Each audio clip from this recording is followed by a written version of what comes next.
बहू का नीले ड्रम का जुगाड़। कितनी गर्मी लग रही है, ऊपर से इस चूल्हे के धुआं से और दम घुटता जा रहा है। पूनम अपने छोटे से घर में मिट्टी के चूल्हे के पास बैठी गर्मी से बहुत परेशान हो रही। तभी घर में उसके बूढ़े सास ससुर मदन और जानकी आते हैं तो दोनों धुएं के कारण खांसने लगते हैं। अरे बहू, ये धुआं इतना कैसे फैल गया? अरे यहाँ तो दम घुट रहा है मेरा। माँ जी, बापूजी, आप दोनों बाहर आंगन में जाकर बैठ जाइए, यहाँ धुएं से और तकलीफ होगी आपको। दोनों घर के आंगन में आकर बैठ जाते हैं। बाहर आंगन में मदन की बेटी कविता बर्तन धो रही थी। पता नहीं कब ये गर्मी का कहर हम गरीबों का पीछा छोड़ेगा। माँ, जब तक खाने की व्यवस्था नहीं हो जाती आप दोनों बाहर ही बैठिए। बिटिया, यहाँ भी तो गर्मी से दम घुट रहा है। पूनम का घर अंदर से एक कमरे का छोटा सा घर है, जहाँ केवल एक चारपाई, मिट्टी का चूल्हा, एक पुराना टेबल फैन और कुछ ही मिट्टी के बर्तन। गर्मी का मौसम चल रहा था। कड़ाके की गर्मी से पूनम का शरीर पसीना पसीना हो चुका था। थोड़े समय बाद खाना बनकर तैयार हो जाता है तो सब घर में आते हैं। कविता, बच्चे कहाँ हैं? बाहर खेल रहे होंगे कहीं वो। बाहर इतनी गर्मी है, ये बच्चे भी ना मेरी एक नहीं सुनते। अगर रोज रोज वो बाहर धूप में खेलते रहेंगे तो वो बीमार हो जाएंगे। क्या हो गया इस पंखे को? चालू होने के बाद भी ये हवा नहीं दे रहा। गर्मी के मारे दम घुटने लगा है। माँ, ये पंखा बहुत पुराना हो चुका है, इसलिए इसकी हवा नहीं आ रही। बहू, तू खाना जल्दी बना दिया करना। तेरे खाना बनाने के चक्कर में पूरे घर में धुआं हो जाता है और फिर हमें काफी समय तक बाहर धूप में ही बैठना पड़ता है। बापूजी, हमारे पास एक ही चूल्हा है। पहले मैं सब्जी बनाती हूँ, फिर रोटियाँ बनाती हूँ। इस वजह से खाना बनाने में समय लगता है। अरे पसीने से तो पूरे शरीर में खुजली हो रही है मेरे। जानकी, मैं दरिया पर जा रहा हूँ नहाने। पसीने से पूरा शरीर गीला हो गया है मेरा। मदन बाहर चला जाता है। पूनम के इस घर में बाथरूम नहीं था, इसलिए सब पास के दरिया पर जाकर नहाते थे और गर्मी से बचने के लिए न उनके घर पर कूलर था न अच्छा पंखा।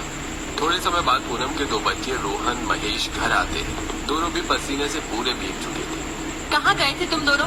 पता है ना बाहर कितनी गर्मी है। तभी महेश मिट्टी के मटके से पानी पीता है तो उसे उल्टी हो जाती है। महेश, क्या हुआ बेटा? माँ, ये पानी तो कितना कड़वा और गर्म है, पिया भी नहीं जा रहा है ये। बेटा, ये काफी पुराना हो गया है ना, तो गर्मी के कारण इसमें बदबू फैल गई है। पीने का पानी महीनों गिनती नहीं आ रहा। गर्मी का मौसम आया नहीं कि मीठे पानी नल में आना ही बंद हो जाते हैं। पूनम के परिवार वाले बड़ी गरीबी में अपना जीवन बिता रहे थे। थोड़े समय बाद पूनम का पति संदीप घर आता है। अरे पूनम, जल्दी खाना निकालो, आज कारखाने में बहुत काम है, मुझे जल्दी भी जाना है।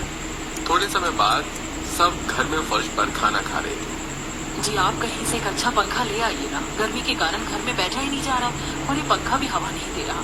हाँ बेटा, तू कैसे भी करके एक पंखा ले ही आ, वरना ये गर्मी हमारी जान ही ले लेगी। इस साल गर्मी तो कुछ ज्यादा ही लग रही है। पहले तो इतनी गर्मी कभी नहीं लगती थी।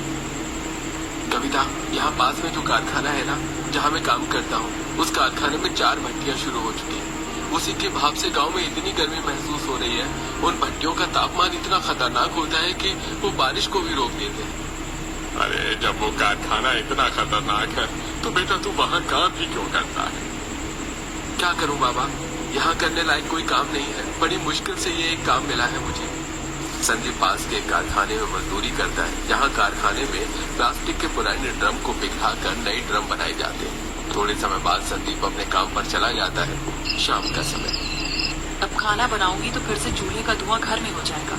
एक काम करती हूँ, मैं एक और मिट्टी का चूल्हा बनाकर इस चूल्हे के साथ उसे जोड़ देती हूँ। फिर एक चूल्हे पर मैं सब्जी बनाने रख दूंगी और दूसरे पर रोटियां बनाती जाऊँ। इससे खाना जल्दी भी बन जाएगा और किसी को ज्यादा देर तक बाहर भी नहीं बैठना पड़ेगा। तभी पूनम एक और मिट्टी का चूल्हा बनाती है और उसे अपने चूल्हे के साथ चिपका कर दोनों चूल्हों पर एक साथ खाना बनाती है। रात का समय। संदीप अपने साथ एक नीला प्लास्टिक का ड्रम लेकर घर आता है। आप ये ड्रम क्यों लेकर आए हो जी? ये थोड़ा खराब हो चुका है तो कारखाने वाले से फेंक रहे थे। मैं इसे घर ले आया, सोचा अपने किसी काम आ जाए, ये राशन या कोई सामान रखने के लिए। हम गरीबों के घर कहाँ इतना राशन होता है जी कि हम उसे इस ड्रम में रख सके। कोई नहीं, हमारे कुछ तो काम आएगा ये। संदीप की आमदनी बहुत कम थी, जिसमें उसके परिवार वाले बड़ी गरीबी में पेट कूट काट कर अपना जीवन बिता रहे थे। रात का समय सब घर में फर्श में सोए हुए थे। यहाँ तो गर्मी से नींद ही नहीं आ रही है। गर्मी के कारण किसी को भी नींद नहीं आ रही। तभी जिस चारपाई पर मदन और जानकी सोए हुए थे, उसका एक पहिया कमजोर होने की वजह से टूट जाता है। अरे अब इसका ही टूटना बाकी था।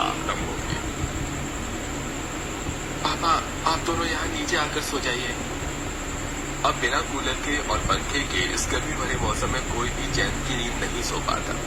अगले दिन संदीप अपने काम पर चला जाता है और कविता अपनी क्लास चली जाती है। कविता इलेक्ट्रिक कोर्स सीख रही है। माँ जी, आप बच्चों का ध्यान रखना, मैं जंगल से लकड़ियाँ लेकर आती हूँ। घर में लकड़ियाँ खत्म हो चुकी हैं। पूनम बाहर चली जाती है। तभी दोनों बच्चे उस नीले ड्रम को नीचे गिराकर उसके अंदर घुसकर खेलने लगते हैं। उसे धकेल कर घुमाते जाते हैं।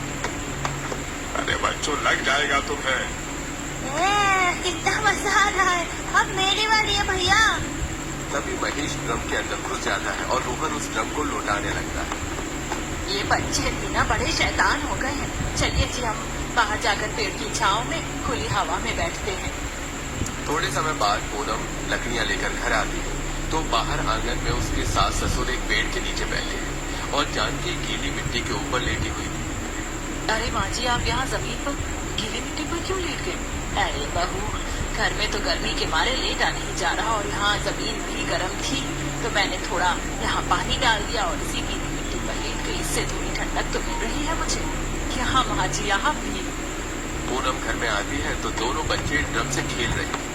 ये घर में कोई नई चीज आई नहीं कि इनकी शैतानी शुरू हो जाती है। पूनम दोनों बच्चों को बाहर भेजती है। पसीने से तो पूरा शरीर गीला हो गया मेरा। इस समय नदी पर जाकर नहाना ठीक नहीं है। अंधेरा होने दो, मैं तब चली जाऊंगी वहाँ नहाने। तब तक घर की सफाई कर लेती हूँ। पूनम घर की सफाई करने में लग जाती है। कुछ दिन बाद अब गर्मी में फर्श पर सोने से मदन और जानकी की पीठ पर लाल दाग हो चुके थे जो उन्हें बहुत तकलीफ दे रही थी। रात का समय सब घर में थे। नहीं, मैं यहाँ नहीं सोऊंगी। फर्श पर इतनी गर्म भाप लग रही है कि पूरी पीठ लाल हो गई है मेरी। माँ, मेरे पास जैसे ही पैसे आएंगे मैं आपके लिए दूसरी चारपाई ले आऊंगा, पर तब तक तो आप सो जाइए। नहीं, इस गर्मी में तू ही सो। मैं बाहर जाकर बैठती हूँ। मुझे नहीं मरना इस गर्मी में। जानकी बाहर चली जाती है। जी माँ जी को चारपाई के सिवाय नींद नहीं आती। मैं कहाँ से लाऊं नई चारपाई पूनम? जो पैसे मिले थे उसमें राशन और बिजली का बिल आ गया। अब तुम भी जानते हो कि मेरी कमाई कितनी कम है। कम आमदनी के चलते संदीप अपने परिवार की किसी भी जरूरत को पूरा नहीं कर पा रहा था। अगले दिन पूनम घर में सफाई कर रही थी, तभी सबकी नजर उस नीले ड्रम पर पड़ती। अगर मैं इस ड्रम से माँ जी के लिए बेड बनाऊं तो एक काम करके मैं इस ड्रम को 2 हिस्सों में काट देती हूँ। तभी पूनम 5 रुपए का एक प्लेट लेकर आती है और उसकी सहायता से उस प्लास्टिक के ड्रम को खड़ा बीच में से काट कर उसके 2 हिस्से कर देती। अब दोनों ही हिस्से नाव की तरह दिख रहे हैं। अब इन दोनों को घर के एक कोने में आसपास रख देती हूँ और इनके अंदर मिट्टी भर देती हूँ। पूनम दोनों हिस्सों को घर के एक कोने में आसपास रख देती और उनके नीचे चारों ओर से ईंटों के सपोर्ट दे देती ताकि दोनों अपनी जगह से हिले डुले। तभी पूनम बाहर आकर आंगन में मिट्टी लेकर घर के अंदर आती है और अब बार बार पूनम को मिट्टी ले जाते देखकर बाहर बैठे मदन जानकी दंग रह जाते हैं। अरे बाबू, तू ये मिट्टी घर के अंदर क्यों ले जा रही है? माँ जी, मैं आपके लिए एक चीज बना रही हूँ। पूनम अंदर चली जाती है। बहू, क्या चीज बना रही है? पता नहीं, चलिए देखते हैं। दोनों घर में आते हैं तो पूनम ने दोनों ड्रम के टुकड़ों को मिट्टी से पूरा भर दिया था और उसने मिट्टी को भी बराबर लेवल में दबाकर सही कर दिया था। बाबू, ये क्या कर रही है तू? माँ जी, मैं आपके लिए बेड बना रही हूँ।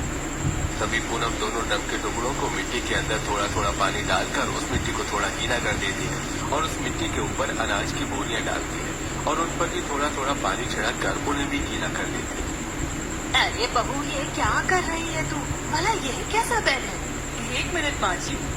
तभी पूनम उन बोरियों पर 2 बड़ी पन्नियां डालकर उन पर 2 चादरें बिछा देती है। माँ जी, बाबू जी, अब आप दोनों इन दोनों बेड पर लेट जाइए। ये कैसे बेड बनाए हैं तूने बहू? भला ऐसे बेड कहाँ होते हैं? दोनों ड्रम के बने उन दोनों बेड पर लेट जाते हैं। अरे, इस पर तो कितना ठंडा लग रहा है। ये चादर तो बर्फ की तरह ठंडी हो गई। हाँ, ये तो बहुत ठंडा लग रहा है। बहू, कैसे किया तूने ये? माँ जी, ये है ठंडक देने वाला नया जुगाड़ू बेड। मैंने ड्रम के दोनों टुकड़ों के अंदर मिट्टी इसीलिए की, क्योंकि हम जब भी मिट्टी के अंदर पानी डालेंगे तो मिट्टी ठंडी रहेगी और अनाज की गीली बोरियां मिट्टी के अंदर की निकलने वाली गर्म भाप को ठंडक में बदल देगी और ऊपर की पतली चादर को गीला होने से बचाएगी। वाह वाह बहू वाह, क्या दिमाग पाया है तूने। अरे तूने तो सोने के लिए बेड भी बना दिया और गर्मी से बचने की राहत भी बना दी। दोनों पूनम की बहुत तारीफ करते हैं। शाम का समय था, जब सब घर आते हैं तो वो सब पूनम की इस कारीगरी से बहुत खुश होते हैं। रात का समय, सब घर में सोए हुए थे और मनन जानकी अपने उस ड्रम के बेड पर लेटे थे। इतने दिनों बाद आज मैं चैन की नींद सो पाऊंगा। दादी जी और दादाजी मजे से इस ठंडे बेड पर सो रहे और मैं जो गर्मी में। बेटा, माँ जी बापू जी बुजुर्ग हैं, उन्हें गर्मी से तकलीफ हो रही है ना, इसलिए इस बेड पर वो सो रहे हैं। बहू, यहाँ बहुत सी जगह है, आ जाओ बच्चों, तुम दोनों भी हमारे पास आकर सो जाओ। दोनों बच्चे मदन जानकी के पास उस ड्रम वाले बेड पर सो जाते हैं। अब मिट्टी की ठंडक से चारों मजे की नींद सो पाते हैं। अब इसी तरह दिन प्रतिदिन बीतने लगे, पर गर्मी के कारण घर में सबका बुरा हाल हो रहा था। एक शाम, पूनम, ये लो 1500 रुपए, घर का राशन ले आना। अब बाकी पैसों में माँ जी बाबू जी की दवाई ले आता हूँ और बिजली का बिल भरकर थोड़े पैसे कविता को क्लास की फीस दे देता हूँ। राशन तो है नहीं, मैं अभी ही जाकर राशन ले आती हूँ। पूनम मार्केट से एक दुकान पर आकर राशन लेने लगती। काश कि हमारे पास कुछ पैसे होते तो हम भी एक कूलर ले आते थे, जो मेरे परिवार को गर्मी से तो बचाता था। तभी पूनम की नजर सामने एक कबाड़ की दुकान पर पड़ती है, जहाँ कूलर की एक मोटर, पंखा और एक पानी की मोटर पड़ी हुई थी। ये देखकर पूनम उस कबाड़ वाले के पास जाती। भाई साहब, ये मोटर चालू है क्या? पता नहीं बहन जी, ये तो कबाड़ है, इसे तो हम जलाकर पिघला देते हैं।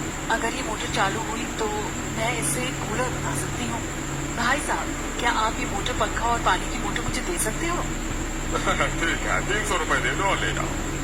पूनम कबाड़ वाले से वो सारा सामान और राशन लेकर घर आ जाती है। पूनम, तुम ये कबाड़ क्यों लेकर आई? आपको पता है, मेरे मायके में हमारा एक पड़ोसी है जो नए कूलर बनाता है। मैं हमेशा उसे कूलर बनाते देखती थी। अब उसका देखा देखी मुझे भी पता है कि कूलर कैसे बनाते हैं, तो मैं सोच रही हूँ कि हम भी ड्रम का एक कूलर बनाते हैं। भाभी, ड्रम से कैसे कूलर बन पाएगा? बनेगा कविता। संदीप जी, आप ना बस मुझे ड्रम लाकर दे दीजिए। पूनम, कारखाने का मालिक अब पैसों में देगा मुझे ड्रम। खराब ड्रम बार बार नहीं आते। जी, आप कैसे भी करके ले आइए ना एक ड्रम। मैं चाहती हूँ कि हमें भी गर्मी से बचने के लिए कूलर मिल जाए। ठीक है, मैं कल ले आऊंगा।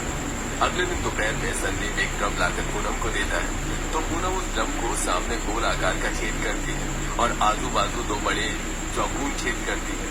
और जैसे उसने उस आदमी को कूलर बनाते हुए देखा था, वो वैसे ही उस ड्रम के अंदर मोटर और पंखे को फिट कर देती।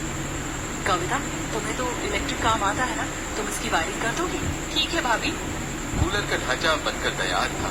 तभी कविता उसमें वायरिंग करती है और उस मोटर को ऑन करके देखती है तो मोटर चालू हो जाती है। अरे वाह, ये मोटर तो चालू है। भाभी, अब पानी तो हम इसमें डाल देंगे, पर आप इन सड़कों पर लगाने के लिए घास कहाँ से लाएंगी? अरे हाँ, घास लाने के लिए तो हमारे पास पैसे ही नहीं है। संदीप को कारखाने से पैसे भी अब अगले महीने ही मिलेंगे। एक काम करते हैं, जंगल में तो बहुत सी सूखी घास होगी, हम तब तक वही घास ले आते हैं। तभी पूनम जंगल से थोड़ी सूखी घास लाती है और दोनों सड़कों पर घास और अनाज की बोरियां लगा देती है। रात का समय, पूनम का ड्रम कूलर बनकर तैयार था और वो सबको काफी ठंडी हवा भी दे रहा था। अरे वाह, इस कूलर की तो कितनी अच्छी हवा आ रही है। पूनम, तुम तो कमाल हो यार, कहाँ से लाती हो तुम ऐसे जुगाड़? अपने जुगाड़ से हजारों रुपए का कूलर हमने 500 रुपए में बना लिया। माँ, जब आप ये चीजें बना रहे हो तो हमारे लिए फ्रिज भी बना लीजिए ना, इतनी गर्मी में गर्म पानी नहीं पिया जाता हमसे। हाँ हाँ बहू, बात तो सही है रोहन की, गर्म पानी सच में पिया नहीं जा रहा। पर माँ जी, फ्रिज बनाना मुझे नहीं आता। मुझे आता है भाभी, हम कबाड़ से पुराने फ्रिज का सामान ले आएंगे, आप बस ड्रम से फ्रिज का ढांचा बना देना, बाकी काम मैं कर लूंगी। कुछ दिन बाद संदीप किसी से कर्ज लेकर पुराने फ्रिज का सामान और एक ड्रम लेकर आता है, जिसके बाद कुछ दिनों की मेहनत से कविता और पूनम उस ड्रम का एक फ्रिज बना लेते हैं, जिसके बाद उन्हें ठंडा पानी पीने का सुख प्राप्त हो जाता है। एक शाम, भाभी, 4 दिन से मैंने नहाया नहीं, चलिए ना हम दरिया पर जाकर नहा कर आते हैं। हाँ, मैंने भी 2 दिन से नहाया नहीं, चलो नहा कर आते हैं। दोनों बाहर आते हैं तो थोड़ा अंधेरा हो चुका था। तभी दोनों दरिया पर आकर नहाने लगते हैं। तभी गांव के कुछ छिछोरे लड़के उन्हें देखने लगते हैं तो कविता की नजर उन पर पड़ जाती है। भाभी कुछ लड़के हमें देख रहे हैं। कहाँ? वहाँ पेड़ के पीछे। पूनम उन लड़कों को देखती है। चलो कविता हम घर चलते हैं। दोनों घर आकर मदन और संदीप को सारी बात बताते हैं। क्या? कौन था वो बदमाश? मैं उन्हें जिंदा नहीं छोड़ूंगा। छोड़िए ना संदीप जी, क्यों उन बदमाशों के मुंह लग डालते? मैं कब से कह रही हूँ कि घर में एक बाथरूम बना लो, ऐसे नदी पर जाकर नहाना अच्छी बात नहीं है। मैं भी कब से यही सोच रहा हूँ माँ, पर मेरे पास पैसे ही नहीं जम पा रहे हैं। तभी पूनम की नजर ड्रम के टूटे हुए टुकड़ों पर पड़ती है। संदीप जी, हम घर के एक कोने में ड्रम से एक बाथरूम बना लेते हैं ना। वो कैसे? हम ड्रम का प्लास्टिक बड़े बड़े साइज में काटेंगे और उन्हें गर्म करके पतला दीवार की तरह शेप देंगे और घर के कोने में उन्हें लगाकर एक बाथरूम बना लेंगे। हाँ, उपाय तो तुम्हारा बढ़िया है। चलो कोशिश करके देखते हैं। अगले दिन संदीप 4-5 ड्रम लेकर आता है और सब उसे काट कर गर्म करते हैं और उन्हें चपटा करके गर्म से चिपका कर बड़े बड़े दीवार की तरह 2 ढांचे बना लेते हैं। प्लास्टिक की दीवारें तो बन गई, चलिए अब इन्हें घर के कोने में लगा देते हैं। तभी सब उन बड़े प्लास्टिक की शीट को दीवार के कोनों पर कील से ठोककर लगा देते हैं, जिसके बाद घर के कोने में एक छोटा सा बाथरूम बन जाता है। जिसके बाद अब सब अपने उस नए बाथरूम में नहाने लगे। इसी तरह पूनम ड्रम के प्लास्टिक से छोटी रसोई भी बना लेती है और एक शाम अगर इंसान कोशिश करे तो वो कबाड़ से काफी अच्छी चीजें बना सकता है। कभी सोचे भी नहीं थे हमने कि बेकार से ड्रम आज हमारी इतनी जरूरतों के काम आएंगे। कविता अब तक आई क्यों नहीं माँ? हाँ, आज तो आने में उसे बहुत देर हो गई। तभी कविता घर आती है। माँ, बाबा, भाभी। क्या हुआ कविता? भाभी, मुझे इस गांव के इलेक्ट्रिक डिपार्टमेंट में 30,000 रुपए महीने से नौकरी मिल गई है। अरे वाह, ये तो बहुत खुशी की बात है कविता। जी भाई, और मजे की बात ये है कि अब मैं आपको भी वहाँ कॉन्ट्रैक्ट बेस पर नौकरी से लगा दूंगी और आपको 10,000 रुपए महीना पगार मिलेगी। ये तो बहुत खुशी की बात है बेटा। भगवान जी, आपका बहुत बहुत धन्यवाद कि मेरी बच्ची की मेहनत रंग लाई और उसे इतनी अच्छी नौकरी मिल गई। हमारी कविता की मेहनत रंग कैसे न लाती माँ जी? इसने इतनी मेहनत जो की है इस नौकरी को पाने के लिए। अब तो तेरा सपना पूरा हो गया ना कविता। अब हम जल्द से जल्द कोई अच्छा सा लड़का देखकर तेरा ब्याह करवा देंगे। नहीं माँ, मैं अभी शादी नहीं करूँ। पहले मैं अपने इस परिवार को गरीबी के दलदल से बाहर निकालूंगी। आप सबने मुझे पढ़ने के लिए इतना संघर्ष किया। आज मैं जो कुछ बनी हूँ अपने भाई की बदौलत, उनकी मेहनत से बनी हूँ माँ। पहले मैं अपने भाई और आप सबकी गरीबी अपने दम पर दूर करूंगी, फिर शादी करूंगी। ये सुनकर संदीप और उसके माता पिता की आंखों में आंसू आ जाते हैं। मेरी बहन, तू हमारे बारे में कितना सोचती है। कैसे ना सोचती भाई, एक पिता की तरह आपने हर खुशी को पूरा किया है। मुझे जीवन में कभी किसी चीज की कमी नहीं होने दी आपने। तो आज जब मैं कामयाबी के मुकाम पर आ चुकी हूँ तो मैं आपको कैसे भूल सकती हूँ? दोनों एक दूसरे के गले लगकर रोने लगते हैं। आप दोनों भाई बहन के इस प्रेम को किसी की नजर ना लगे।